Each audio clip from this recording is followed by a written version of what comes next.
Добрый вечер, дорогие друзья. Сегодня пятница, 19 февраля, и в прямом эфире информационно-аналитическая авторская программа «Арена событий». Программа для тех, кто хочет знать события в лицо. На часах в Якутске 19:09.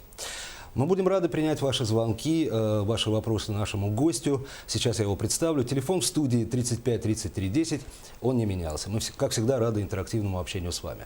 Итак, в гостях у нас сегодня министр охраны природы Республики Саха-Якутия Сахамин Афанасьев.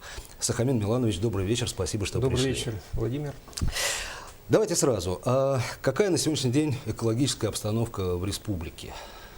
Здесь надо развивать республику на некоторые сектора, чтобы быть более объективным. Это западная промышленная часть, северная часть, центральная Якутия. Ну, конечно, видим, что в западной части антропогенное воздействие на воздушный бассейн, земельные ресурсы, водные объекты наиболее интенсивно идет. Здесь по некоторым показателям, конечно, идет превышение и ПДК, и загрязнение водных объектов, и большая порча земель идет, ну и выбросы в атмосферу, конечно, в очень больших объемах идут. Это в основном, где есть горное производство. А по северной части республики здесь мы наблюдаем только локальное загрязнение, где располагается конкретные участки добычных работ, где есть населенные пункты. Ну, в центральной Якутии такая же картина. Наиболее загрязненные это, конечно, города. Здесь наиболее высокий уровень выброса в воздушный бассейн и сброса в водный объект. А вообще, если в целом говорить о республике, можно ли ее отнести к экологически безопасным регионам страны? Я, наверное, соглашусь с вами, потому что аналитика и те лабораторные исследования, которые проводим мы, ну и научные институты занимаются, ну и общественность очень остро следит за экологической обстановкой. Ситуация в целом стабильна по республике, за исключением каких-то аварийных случаев. А вот если говорить об аварийных случаях, какие-то, может быть, давние, может быть, недавние происшествия, которые негативно влияют на экологическую обстановку? Можете привести пример? Да, могу привести пример. Это навигация 2015 года. Резонансный случай был на реке Индигирка, это Северная Якутия, и где произошел сброс нефтепродуктов на реку, на водный объект, река Индигирка. И общественность это восприняла очень остро. Ну, слава богу, инспекторский состав отработали своевременно и были приняты меры по устранению этого происшествия. Ну, и сейчас ничего не угрожает обстановке экологической в этом месте, в этом регионе, в этом районе? Есть, случаются провалы автотехники на ледовых переправах. Вот недавно тоже в Нюрбинском улусе произошел случай. В этом случае идет загрязнение водных объектов, опять же, нефтепродуктами. И технику надо будет доставать потом из водного объекта. Ну и на трассах по перевозке нефтепродуктов, опять же, локально происходит опрокидывание автоцистерн, где происходит загрязнение почв территории нефтепродуктами. Это у нас находится на особом контроле, и ночь, это день, инспекторский состав постоянно отрабатывает и принимает меры по локализации и устранению этих нарушений. А крупные хозяйственные объекты, как вы осуществляете за ними контрольно-надзорные, скажем так, функции? Правительство республики по поручению Егора Афанасьевича уже договаривается с крупными хозяйствующими субъектами, чтобы они принимали комплексные программы по охране окружающей среды в зоне своей деятельности. Что это значит? В эти мероприятия входят мероприятия по охране воздушного бассейна, водных объектов, рекультивации земель, ну и снижению негативного воздействия на природные среды. Ну и предусматривает предохранные мероприятия, технологии и показывает и согласует с нами объемы финансирования. В ходе рабочих коллегий министерства, общественных слушаний, общественных советов, а также с выездом на место мы постоянно с хозяйствующими субъектами смотрим выполнение предохранных мероприятий. Мониторим природные среды в зоне деятельности этих компаний, ну и смотрим, как все-таки угнетается природная среда. Сахамин Миланович, Есть такое понятие паспорт экологической безопасности, да? Наверное, ведь вот как раз без него и предприятие не начнет свою работу, пока не будет какой-то бумаги, что это предприятие отвечает всем требованиям экологической безопасности. Есть, согласно требованиям законодательства, основной документ перед началом хозяйственной деятельности, который они должны продекларировать и провести общественное слушание, это оценка воздействия на окружающую среду, АВОС, так называемый паспорт. И в этом документе отражены все риски и все негативное воздействие, и все мероприятия, которые должны быть проведены хозяйствующим субъектом, чтобы минимизировать влияние на среды. Но хорошо, повторюсь, вот официальным языком, крупные вот эти вот хозяйствующие субъекты, уровень их, ну, я не знаю, самосознания, соблюдения ими вот этих вот правил, он повышается, на ваш взгляд, из года в год? Уровень экологического менеджмента по нашим наблюдениям повышается. Крупнейшие компании, они переходят на ISO, на экологический менеджмент, на международный стандарт. А чтобы отвечать этим стандартам, надо быть уже ответственным и субъектом, который отвечает и проводит конкретные мероприятия по уровню экологической безопасности. Этим требованиям отвечают только крупнейшие хозяйствующие субъекты, такие как Алроса, Селигдар и так далее. А средние и мелкие хозяйствующие субъекты, они только движутся в этом отношении. Это очень большая ответственность, экологическая ответственность, которую берет компания. Конечно. Ну, хорошо. А если говорить о крупных инвестиционных проектах, одни уже реализуются, другие на подходе. Экологическое сопровождение этих вещей как вами осуществляется? Крупнейшие объекты, которые мы сопровождаем и проводим экологический мониторинг, это строительство газопровода «Сила Сибири». Он проходит по территории Ленского, Алданского, Нерюнгринского района. И как раз на территории этих районов мы проводим уже третий год превентивный экологический мониторинг и видим состояние природных сред и влияние хозяйственной деятельности на среды, на природные среды. Другой объект – деятельность Роснефти, это Западная Якутия, Тасуряхнефтедобыча, тоже ведет геологоразведку, ну и добычу нефти. Здесь тоже у нас проводится определенная работа.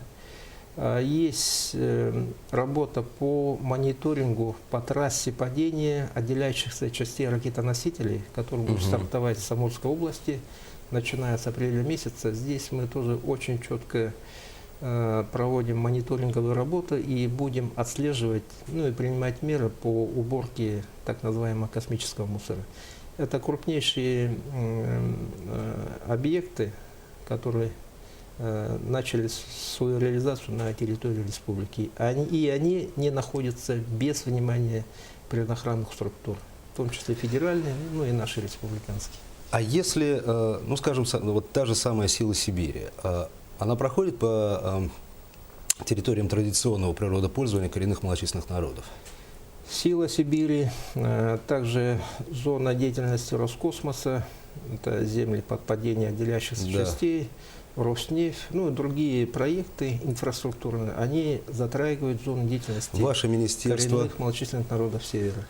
В этом отношении принят закон Республики Саха-Якутия об этнологической экспертизе. И при подписании соглашения с этим хозяйствующим субъектом обязательно проводится этнологическая экспертиза. Выявляется ущерб землям, традиционной деятельности, и эти компании на договорных основах возмещают тот ущерб, который наносится, кроме обязательных платежей за негативное воздействие на окружающую среду. Обязательных платежей за негативное НВОС – это обязательные платежи. То есть любой хозяйствующий субъект, он же негативно влияет на воздух, водные объекты, на земельные ресурсы. И законодательство установило обязательные платежи НВОС, негативного воздействия на окружающую среду. И эта сумма примерно за год в районе, в пределах 400 миллионов поступает в республиканский бюджет, ну и местный бюджет. Понятно. Это своего рода компенсация. У нас звонок, Сахамин Миланович. Представьтесь, пожалуйста, из какого вы города и задавайте свой вопрос гостю. Здравствуйте. Добрый день. Ага, у меня вопрос по группам вилюйских улусов, да? Пожалуйста. И когда я вот в детстве, где-то в годах 1985-6 год, да, там такие бомбежки были, аж даже трескали стекла окон. Кто бомбил? Ну, ядерные взрывы или атомные взрывы. Я отвечу на этот вопрос. Ага. По этому вопросу я вот хотела еще раз задать, что вот сейчас у меня ребенок, ну, обе дочери, у них патология детства и объединированы. И по этому вопросу у нас, возможно, компенсации можем мы просить или как? Вопрос понятен, спасибо вам. Вопрос понятен. Кстати, серьезный вопрос. Не секрет, в 70-х, 80-х, 90-х годах производились подземные ядерные взрывы. Они преимущественно проводились на территории Западной Якутии. Это Мирлинский район для зондирования земельной коры, для производства геологоразведочных работ, для подготовки хвостохранилищ и так далее. И Нюрбинском улусе. Название «Кристалл», «Кротон» и так далее. Где работы были проведены по проекту, там негативного воздействия на природные среды и на жизнь, на здоровье человека опасности нет, это показывает многолетнее наблюдение.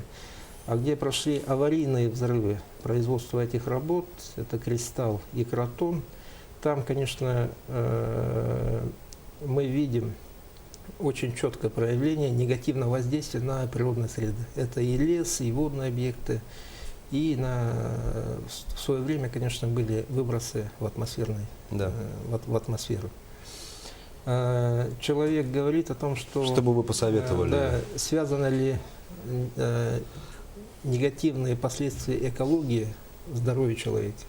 Здесь надо конкретизировать, и гражданину, вот, который задал вопрос, подойти к нам, и мы попробуем с Министерством здравоохранения как раз увязать этот вопрос и дать ответ более конкретно по конкретному случаю. Ну, я надеюсь, наши зрительницы Я приглашаю услышат. в наше министерство, и мы с ними переговорим. У нас еще один звонок, давайте примем. Из какого вы города? Представьтесь, пожалуйста, и ваш вопрос гостю. Алло. Здравствуйте. Так, ну... Алло. Да-да-да, здравствуйте. Сахамин Афанасьевич, Да-да, добрый вечер, слушаю. Сахамин Миланович. добрый вечер, это вас с Исмайского улуса говорят, беспокоит. Пожалуйста. Вопрос. У меня вопрос, это больше уже 3 лет на Усмайский улус не выделяют путевки на рыбную ловлю. С Ханныги приезжают, нас штрафуют. Как нам быть? Спасибо за вопрос. Вопрос понятен. Вопрос отнесения личных участков на участки для любительского лова. Да. Правительство республики по инициативе Егора Афанасьевича позапрошлом году провело большую работу по открытию новых любительских участков и внесению изменений в правила рыболовства. Таким образом, было обозначено более 30 рыболовецких участков. К сожалению, вот гражданин говорит об Усть-Майском улусе, Да. и в новые перечни участков Усть-Майский улус, конечно, не попал. На данный момент Государственный комитет по делам Арктики будет проводить работу с федеральным агентством по решению данного вопроса. Но, как мы знаем, в Государственную Думу внесен законопроект о любительском лове, и надеемся, что эти все вопросы будут решены при принятии данного закона. Вы знаете, недавно появился такой термин «поколение Резет». Это такие молодые люди, которые, попав в затруднительное положение, предпочитают не искать какого-то выхода из затруднительной ситуации, а как в компьютерной игре нажать на кнопку сброса и нажать все сначала. Вот экология и окружающая среда, с ними так не получится. Это возвращаясь к предыдущему, кстати, вопросу нашей телезрительницы. А какие наиболее острые вопросы экологии вы бы сейчас могли обозначить, стоящие перед республикой? Острейший вопрос – это вопрос захоронения твердых коммунальных отходов. Те свалки, которые были открыты, они имеют историю тех поселений, на территории которых они находятся. И они были открыты это 70 лет назад, 80 лет назад, 60 лет назад. И, конечно, они никаким экологическим требованиям не отвечают. И в реестр размещения отходов не внесены. Есть очень мало полигонов, которые отвечают всем требованиям. И сейчас стоит задача, чтобы все полигоны при разработке территориальной схемы размещения твердых коммунальных отходов были учтены, и началась большая работа по проектированию и строительству этих полигонов. Понятно. Ведь не секрет, что при размещении твердых бытовых коммунальных отходов идет миграция вредных веществ, водные объекты, воздушный бассейн, и это негативно влияет на здоровье, экологию города. Конечно. Попробуем еще один звонок принять, если удастся, очень быстро. Будьте добры, представьтесь. Если Вопрос такой. Да, здравствуйте. Дороги Кобяй-Бердикисяк, кто обязан делать рекультивацию карьеров? Спасибо за вопрос. Рекультивацию карьеров должен делать подрядчик, который получил лицензию, отвод на этот карьер. И в лицензионных условиях обязательно должно быть включено требование по рекультивации земель. И должен быть соответственный контроль лицензирующего органа по выполнению лицензионных требований. Ну, мне кажется, исчерпывающе. Освоение Арктики – одна из приоритетных задач целого государства. А какова здесь роль республики и министерства? Республика является активным членом Координационного совета, который работает на уровне правительства Российской Федерации. Я сам был участником нескольких конференций, больших совещаний в Москве. И республика внесла большой пакет предложений, которые направлены на улучшение социально-экономического благополучия человека, проживающего в условиях Арктики. Но я отвечал за сектор экологический аспект, и по экологическим аспектам тоже были внесены ряд предложений. Но основной пакет наших предложений был направлен на сохранение и развитие биоразнообразия нашего арктического севера. Это наше богатство и наши ресурсы. Это часть тех уникальных природных территорий, которыми богата республика, собственно совершенно говоря. правильно. Это в части особо охраняемых природных территорий, которые являются территориями воспроизводства живого и растительного мира. У нас уже, к сожалению, совсем практически не осталось времени. Совсем не осталось. 17-й год, год экологии. Готовится республика? Да, нет? Да, в январе Всё. месяце Владимир Владимирович Подписал. принял указ, Да. и мы готовимся. Создана комиссия. Сахамин Миланович, спасибо вам большое. Напоминаю нашим телезрителям, что в гостях в прямом эфире в «Арене событий» был министр охраны природы Республики Саха-Якутия Сахамин Афанасьев. Всего вам доброго. До свидания.